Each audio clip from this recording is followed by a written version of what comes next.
svetih, novopredstavljenog Gospodu blaženu pokojene patrijarha Neopita i episkopa Antonija i sve one koje danas pomenu smo Hriste Bože naš, i tebi slavu uznosimo sa bespočetnim tvojim Otcem i sve svetim i blagim životvornim tvojim duhom, sada i uvek i u sve vekove vekova. Oglašeni pomolite se Gospodu. Gospodi pomiluj. Verni pomolimo se za oglašeni. Gospodi pomiluj. Daj Gospod pomiluj. Gospodi pomiluj. Daj nauči reči istine. Gospodi pomiluj. Daj otkri evanđelje pravde. Gospodi pomiluj. Daj pisa jedini svoje svete sabornoj apostolskoj crkvi. Gospodi pomiluj. Spasi, pomiluj, zaštiti, sačuvaj Bože blagodaću Tvoju. Gospodi pomiluj.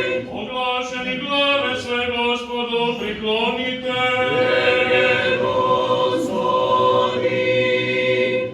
Daj oni s nama slave prečasno i veličanstveno ime Tvoje, Otca i Sina i Svetoga Duha, sada i uvek i u vekove vekova. Vi koji ste oglašeni, ziđite, oglašeni, ziđite, vi koji ste oglašeni, ziđite, vi pod oglašeni da ne ostane, a vi koji ste verni, opet i opet u miru, Gospodu se pomolimo. Gospodi pomiluj. Zaštiti, spasi, pomiluj, sačuvaj nas Bože blagodaću Tvoju. Gospodi pomiluj. Premudrost. Jer tebi priječi svake slava, čast i poklonjenje Otcu i Sinu i Svetome Duhu, sada i uvek i u vekove vekova. Opet i opet u miru, Gospoda se pomoli. Gospodi pomiluj. Za višnji mir i spasenje duša naših, Gospodu se pomolimo. Gospodi pomiluj.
zajednica Svetoga Duha neka bude sa svima vama. I sa duhom tvojim. Gore imajmo srca. Imam i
presvetu, prečistu, preblagoslovenu, slavnu Vladičicu našu Bogorodicu i prisna Djevu